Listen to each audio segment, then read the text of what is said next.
टीना कहती है, अब देखो ना प्रिया, मुझे दो लोगों को मारना पड़ेगा, एक तुम्हें और तुम्हारे बच्चे प्रियांश को। तब प्रिया कहती, तुम क्यों कर रही हो ऐसा? प्रियांश ने तुम्हारा क्या बिगाड़ा है? वो तो अभी बच्चा है। तब टीना कहती है, तुमने सही कहा, वो बच्चा है तेरा और राज का।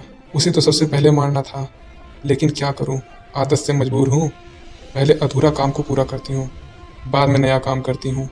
वहीं प्रिया टीना की नज़र से छुपाते हुए अपने फ़ोन से राजीव को एक मैसेज करती है, जिसमें वो सिर्फ एक अक्षर लिखती है। राजीव ने कहा था प्रिया से, अगर तुम खतरे में हो तो मुझे केवल एक अक्षर का मैसेज कर देना।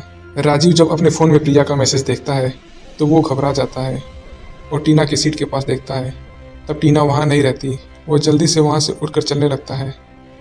तब रोहित उसे देख लेता है और रोहित पूछता है, राजीव क्या हुआ? राजीव बताता है कि प्रिया की जान खतरे में है। वहीं सब सुनकर वहाँ से उठ जाते हैं और घर की तरफ दौड़ने लगते हैं। वहीं टीना रवि के साथ मिलकर प्रिया को एक इंजेक्शन देती है और कहती है, अब तुम तड़प तड़प कर मरोगी। वहाँ मूवी खत्म और यहाँ तुम खत्म। जितने में घर की घंटी बजती है, तब रवि खिड़की से झांक कर देखता है और घबरा जाता है। टीना पूछती है, क्या हुआ? तब रवि कहता है, बाहर सभी लोग आ गए हैं, जल्दी से पीछे वाले दरवाजे से निकलो, ऐसा टीना बोलती है। रवि कहता है, लेकिन प्रिया। तब टीना कहती है, छोड़ो इसे मरने में केवल 2 मिनट का वक्त है, 2 मिनट में ही सब कुछ खत्म हो जाएगा। इतना कहकर उसकी पीठ में दोबारा चाकू मार देती है। वहीं प्रिया किसी तरीके से उठकर खड़ी होती है और गिरते पड़ते जाकर दरवाजा खोलती है।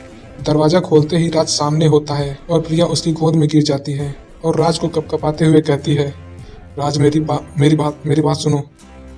जितने में राज कहता है, कोई डॉक्टर को फ़ोन करो। तब प्रिया कहती है, राज मेरी बात सुन तो लो, मेरे पास वक्त बहुत कम है। राज, प्रियांश बेटा। इतना कहकर ही प्रिया राज को एक चाबी देती है और अपनी आंखें बंद कर लेती है। जितने में राज को कुछ समझ नहीं आता यह क्या कहना चाहती थी। जितने में राजीव प्रिया के हाथ को देखता है और पकड़ता है, बताता है यह अभी जिंदा है, जल्दी से अस्पताल लेकर जाना होगा। सब लोग प्रिया को अस्पताल लेकर जाते हैं। वहीं राजीव टीना और रवि दोनों की फोटो पुलिस स्टेशन भेज देता है और कहता है कि जहां भी दिखे इसे गिरफ्तार कर लो।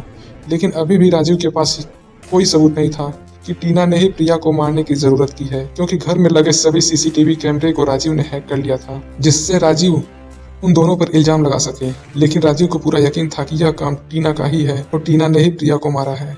लेकिन उसने राज को और उसके दोस्तों को यही केवल बताया था कि निशा पर हमला किसी अनजान आदमी ने किया है, क्योंकि अगर राज के पास टीना का फोन आ जाए तो वे टीना को बड़े आराम से पकड़ लेंगे, दोनों को। दूसरी तरफ टीना को लगने लगा था राज को उसके बारे में सब कुछ पता चल गया होगा, क्योंकि जब प्रिया बेहोश होने से पहले राज से जो कुछ भी कह रही थी टीना ने उसे दूर से देख लिया था। उसने यह नहीं सुना था कि प्रिया ने क्या कहा है, बस उसे यह लग रहा था कि प्रिया ने उसका नाम बता दिया होगा। वहीं दूसरी तरफ प्रियांश अपनी मम्मी की यह हालत देखकर रोने लगता है। प्रियांश को राजीव चुप कराता है, लेकिन वो चुप नहीं होता। तभी राज उसके पास आता है और कहता है, प्रियांश तुम्हारा सुपर हीरो है ना, तुम्हारे मम्मी को कुछ नहीं होगा। तुम्हारी मम्मी और हम सब लोग एक गेम खेल रहे हैं, अगर तुम रोए तो हम गेम हार जाएंगे और हमें गिफ्ट नहीं मिलेगा। तब प्रियांश कहता है, बिल्कुल उसी तरीके से गेम खेल रहे हैं जैसे अगर मैं राजीव को पापा कहूँ तो वो मुझे डिज्नीलैंड लेकर जाएंगे। यह सब सुनकर राज हक्का बक्का रह जाता है। राज को जब प्रियांश यह कहता है कि राजीव को अगर वो पापा कहता है तो राजीव उसे डिज्नीलैंड लेकर जाएगा, यह सब सुनकर राज चौंक जाता है और राज सोचता है, आखिर प्रियांश यह क्या कह रहा है, मुझे यह बात रोहित को बतानी होगी। वहीं रोहित राजीव से पूछता है, टीना और रवि का कुछ पता चला क्या? तब राजीव कहता है, नहीं, और मुझे लग रहा है टीना यहाँ पर जरूर आएगी, यह देखने की प्रिया जिंदा है अथवा नहीं। दूसरी तरफ राज वो चाबी देखता है और सोचता है, ये चाबी किस चीज की है जो मुझे निशा ने दी है, और किसी को क्यों नहीं चाबी दी, मुझे ही यह चाबी क्यों दी। जितने में डॉक्टर वहाँ पर आता है और कहता है, निशा की हालत बहुत खराब है, उसे बचने के चांस बहुत कम है, उसे जहर का इंजेक्शन दिया गया है, हमें जल्द ही जल्द उनका ऑपरेशन करना होगा या फॉर्म भर दें। इतना कहकर वो राजीव के हाथ में फॉर्म देता है। राजीव फॉर्म भर देता है, लेकिन अचानक रुक जाता है। तब नर्स कहती है, आपने फॉर्म पूरा नहीं भरा। तब रोहित कहता है, क्या हुआ राजीव? तब राजीव कहता है, मुझसे यह नहीं होगा, वैसे मुझे पूरा यकीन है उससे कुछ नहीं होगा, लेकिन अगर उसे कुछ हो गया तो मैं अपने आप को कभी माफ़ नहीं कर पाऊंगा। जितने में नर्स आती है और रोहित को एक पर्ची देती है, कहती है, यह दवाइयाँ लेकर आ जाए। रोहित दवाइयाँ लेने चला जाता है। वही नर्स राजीव से कहती है, जल्दी से फॉर्म भरें, हमारे पास वक्त बहुत कम है। तब राज राजीव से कहता है, राजीव तुम हिम्मत रखो, तुम्हारी पत्नी को कुछ नहीं होगा। तब राजीव कहता है, प्रिया मेरी पत्नी नहीं है।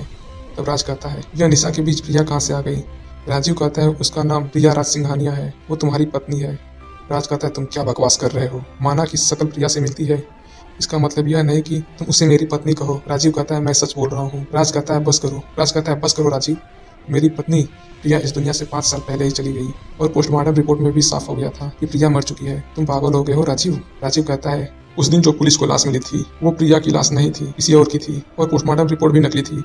राज कहता है, यह सच नहीं हो सकता, मैं सपना देख रहा हूँ। जितने में पीछे से रोहित आता है और कहता है, राजीव जो बोल रहा है वो सच है। तब राज कहता है, अगर यह सच है तो मैं आपको बता दूं कि प्रिया का और मेरा तलाक हो गया है। अब मैं उसका पति नहीं हूँ, मैं सिर्फ उससे नफरत करता हूँ। जितने में रोहित नर्स से पेपर लेकर उस पर हस्ताक्षर कर देता है और नर्स से कहता है वो मेरी बहन है। नर्स चली जाती है। वही राजीव कहता है, उस लड़की ने तुम्हारे लिए अपना सब कुछ खो दिया और तुम। राज कहता है, क्या खो दिया उसने मेरे लिए? उसने मुझे दर्द के सिवा और कुछ नहीं दिया। मैं उसे अपने जान से भी ज़्यादा प्यार करता था। दोस्तों, अब आगे क्या होगा? क्या प्रिया हॉस्पिटल में सही हो पाएगी? अगर सही हो गई तो राज क्या उसे अपनाएगा? जानने के लिए अगले एपिसोड पे आएं।